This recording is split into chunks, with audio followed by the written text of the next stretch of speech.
नाज़रीन कराम, wheat allergy का केस एक बहुत बड़ा इशू था, दुनिया का ये मसला था।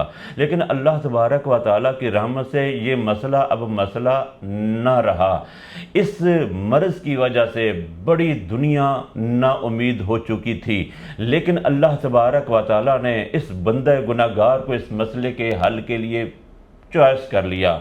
अब हम आपके सामने एक और केस ऐसा पेश कर रहे हैं कि जो अल्लाह ताला की रहमत से हमारे ये टेस्ट क्लियर हुए। जी मोहतरम रिजवान साहब, आप किस इलाके से ताल्लुक़ रखते हैं? गुजरांवाला से। गुजरांवाला से।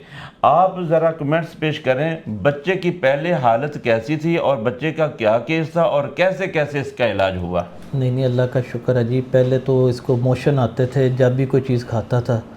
तो गंदे वाली कोई चीज़ नहीं खा रहा था? कोई चीज़ नहीं खा सकता था। कोई और चीज़ खाता था तो उसको मोशन आ जाता था। उसके बाद आपके पास आए हैं